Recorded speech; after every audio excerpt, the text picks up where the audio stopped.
Halo generasi muda, di waktu yang baik ini saya coba sharing sesuatu yang sangat penting, yaitu apa pandangan Alkitab tentang pacaran, dan apakah pacaran itu alkitabiah atau tidak, dan kemudian apa yang harus kita lakukan.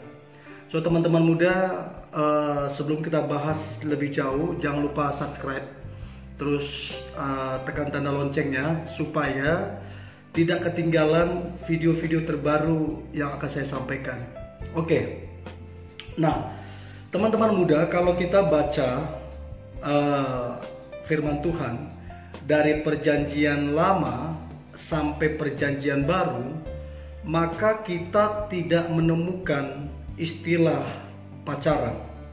Tidak disebutkan istilah pacaran. Jadi ada beberapa kisah yang sangat terkenal. Contohnya Ishak dengan Ribka, terus Yakub dengan Rahel. Ini kisah cinta yang sangat familiar ya. Artinya kisah mereka itu jadi contoh untuk generasi muda, untuk kita anak-anak Tuhan, untuk belajar menemukan atau memaknai sebenarnya bagaimana sih menjalin hubungan yang berkenan di hadapan Tuhan.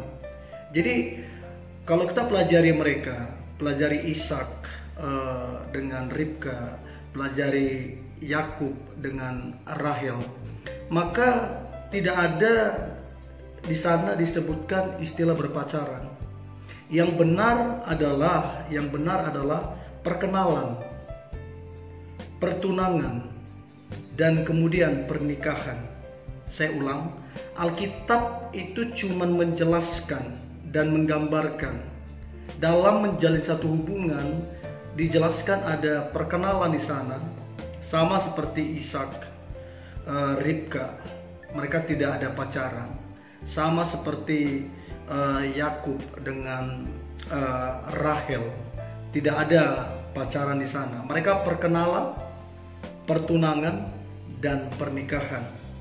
Nah, saya pelajarin kalau kita tidak hati-hati dengan istilah pacaran, itu akan sangat berbahaya. Terus muncul pertanyaan, salah tidak berpacaran? Kembali lagi, kalau kita dewasa dalam menyikapi, kalau kita takut Tuhan, kalau kita berani ambil keputusan, kalau kita tegas, maka sebenarnya istilah pacaran ini tidak jadi masalah. Tapi kalau kita tidak hati-hati, apalagi anak-anak muda, generasi muda yang mereka masih labil, mereka masih kekanak-kanakan, kalau ini tidak dimengerti dengan baik, maka pacaran itu sangat berbahaya. Ya, pacaran sangat berbahaya. Saya catat minimal ada dua versi dunia kalau kita nggak hati-hati dengan istilah pacaran. Ada dua akibat yang akan terjadi kalau kita ikutin versi dunia. Oke. Pacaran versi dunia itu mengandung yang pertama hal negatif. Yang pertama itu semacam surat izin, ya. Jadi versi dunia pacaran itu mengandung hal yang negatif, itu semacam surat izin. Surat izin ngapain? Surat izin pegangan tangan, ya. Kenapa pegangan tangan? Normal kok, kan pacarku. Nah, jadi istilah itu kayak surat izin itu normal. Terus kemudian surat izin ciuman. Berapa banyak anak muda udah gak canggung ciuman. Karena apa? Dia merasa itu normal, pacar saya gitu loh. Nah, ini kan sangat berbahaya sebenarnya. Ini yang dunia tawarkan. Dan kita anak-anak muda yang takut Tuhan, kita mesti ngerti konsep ini. Nah, surat izin ngapain? Pelukan. Banyak anak-anak muda masih sekolah, masih semester berapa kuliah, tapi mereka pacarannya udah main peluk-pelukan, udah main cium-ciuman. Karena apa? Dia rasa normal pacar saya gitu loh. Dan yang paling parahnya, istilah pacaran ini ada banyak orang lebih jauh, mereka udah tidur bersama. satu rumah tanpa ikatan pernikahan. Karena apa? Dia merasa ya normal, ini kan pacar saya gitu loh. Jadi kalau kita tidak hati-hati memaknai istilah pacaran ini, sebenarnya makna pacaran yang dunia tawarkan itu berbahaya. Itu semacam surat izin. Yang kedua, itu semacam hak milik. Apa maksudnya hak milik? Jadi yang pertama itu surat izin yang membuat kita negatif, membuat dosa. Yang kedua itu makna negatifnya adalah semacam hak milik. Contoh nih, cemburuan. Kita pacaran tapi kita cemburuan. Nah masalahnya begini, apa yang kita mau cemburukan? Orang dia bukan istri kita, dia bukan suami kita. Tapi kenapa kita cemburu? Karena kita merasa dia pacar kita. Kan ini bahaya. Bayangin anak muda cemburuan, tidak bisa kelola hatinya, tidak bisa kelola perasaannya, terakhir jadi membutakan. Orang kalau kecemburuan, orang itu berpotensi lakukan apapun untuk menyenangkan hatinya. Untuk laki-laki itu atau perempuan itu tidak kemana-mana, bisa memuaskan dirinya supaya dia jangan cemburu. Nah ini yang berbahaya sekali. Jadi pacaran versi dunia itu mengandung dua hal negatif. Yang pertama itu surat izin, pelukan, cium tangan, bahkan berhubungan yang lebih jauh. Yang kedua itu semacam hak milik, cemburuan. Nah ini berbahaya sekali sebenarnya, berbahaya sekali.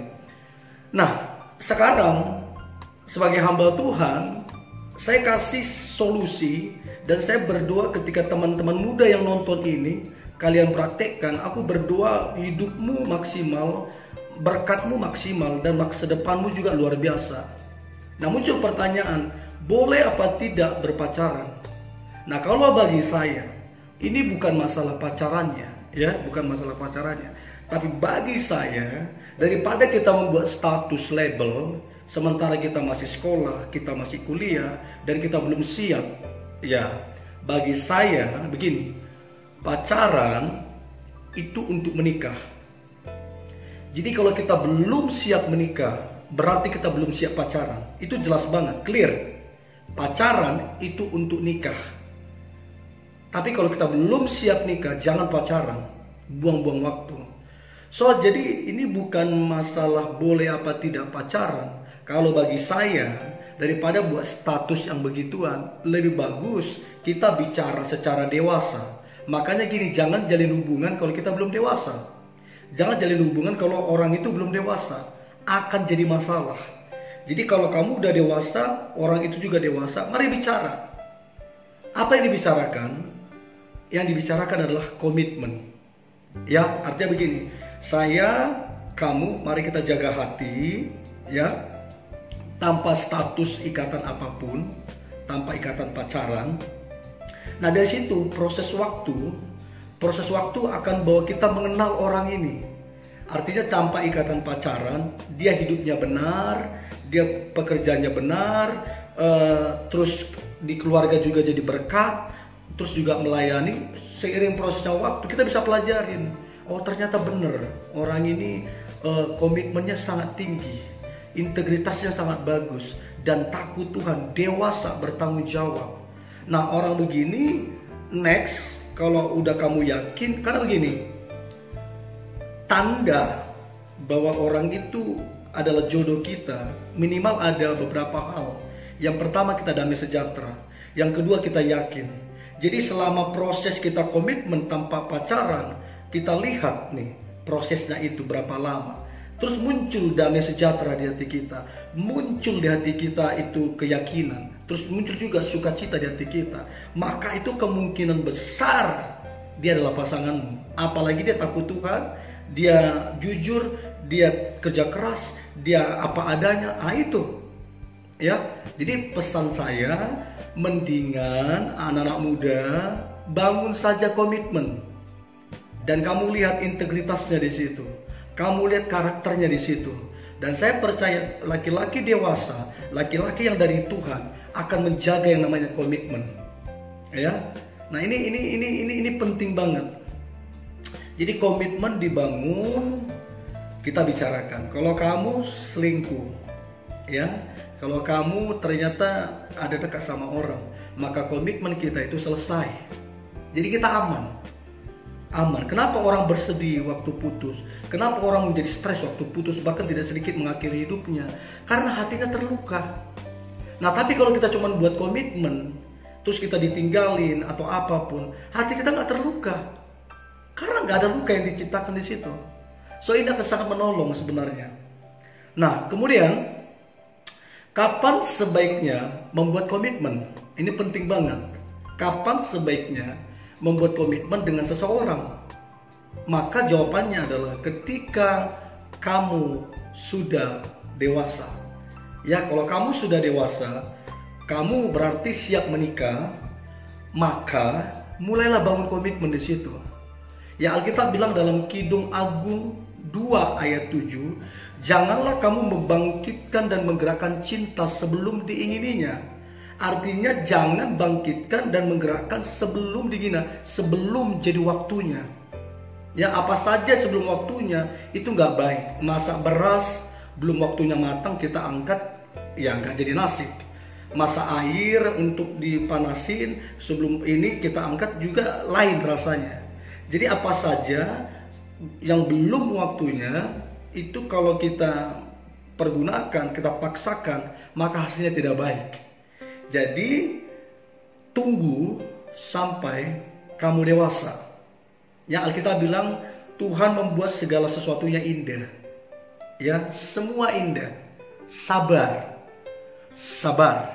Oke. Yang sekolah, sekolah dulu. Waktumu sekolah. Yang kuliah, kuliah dulu. Kalau udah selesai kuliah, terus kamu nggak ada lagi ikatan kuliah, terus mau pacaran, mau menikah, silakan. Jadi sederhananya begini, kalau kamu sekolah, kapan kamu menikah? Kan begitu. Kalau kamu kuliah, kapan kamu menikah? Nah, kamu kuliah. Tapi kalau kamu udah selesai kuliah, terus kamu mau menikah, nggak apa-apa. Sambil cari kerjaan, bangun rumah tangga, nggak apa-apa. Jadi jangan paksakan segala sesuatu sebelum waktunya, nggak baik. Jadi kapan memulai bangun satu komitmen? Waktu kamu sudah dewasa. Nah, kemudian apa ukuran kedewasaan? Ukuran kedewasaan adalah respon dalam kehidupan. Respon dalam kehidupan. Orang yang dewasa adalah orang yang punya respon benar terhadap kehidupan. Artinya begini, ada tanggung jawab di sana. Yang kedua, ada kepercayaan di sana. Yang ketiga, ada tujuan hidup di sana. Dan yang keempat, ada bergaul dengan Tuhan. Jadi orang dewasa bertanggung jawab. Orang dewasa bisa dipercaya. Orang dewasa ada tujuan hidup. Orang dewasa bergaul dengan Tuhan. Nah, kalau ini belum ada di dalam diri kamu dan belum ada di dalam diri orang itu, maka sebenarnya kamu atau dia belum dewasa. Dan jangan buat komitmen kalau belum dewasa.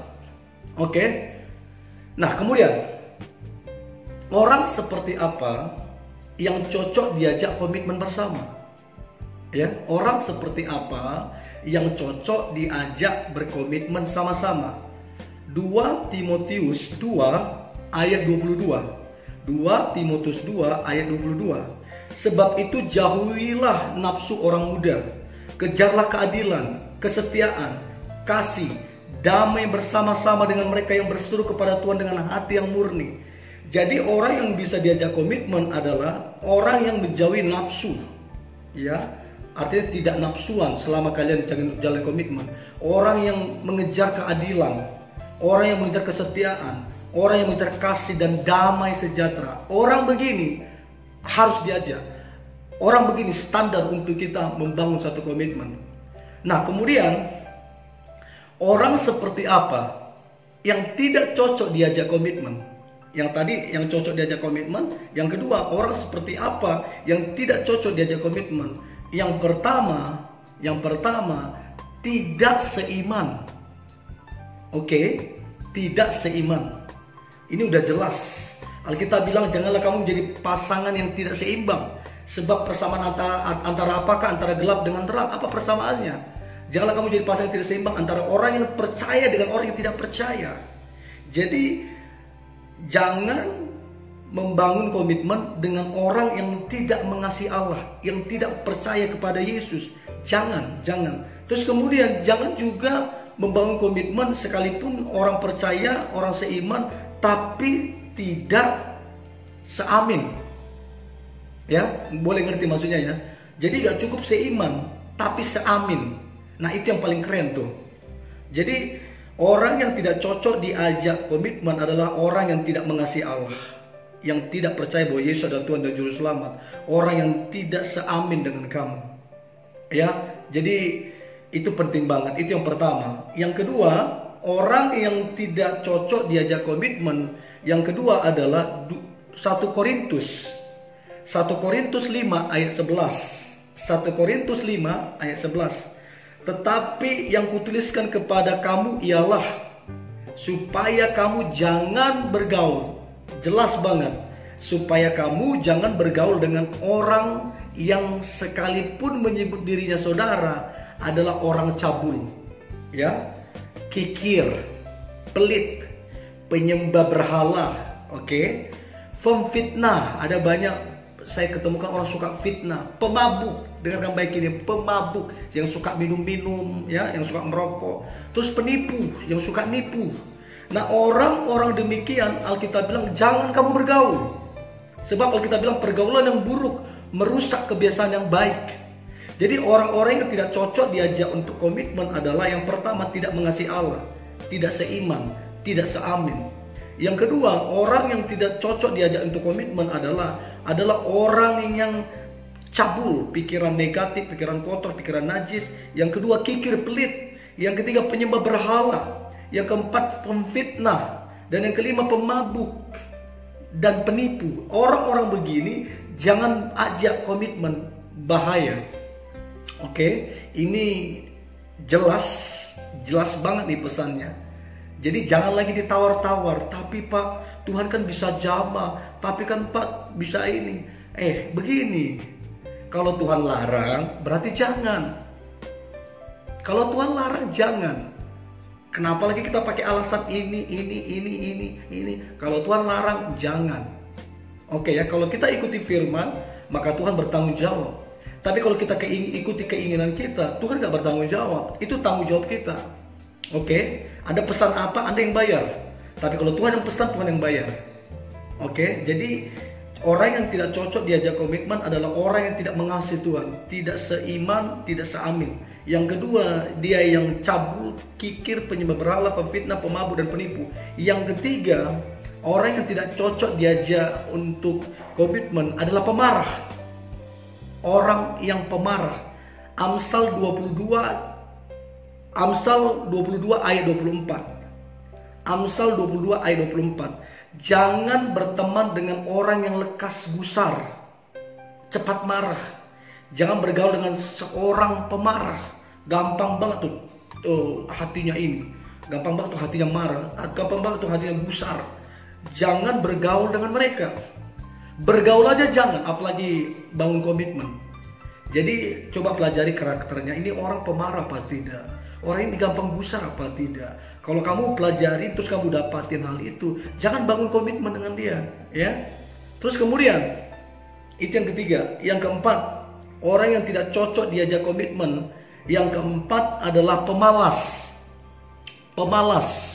Alkitab bilang orang malas jangan makan. Ya, 2 Tesalonika 3 ayat 6. 2 Tesalonika 3 ayat 6. Saya ambil dalam terjemahan bahasa Indonesia sehari-hari.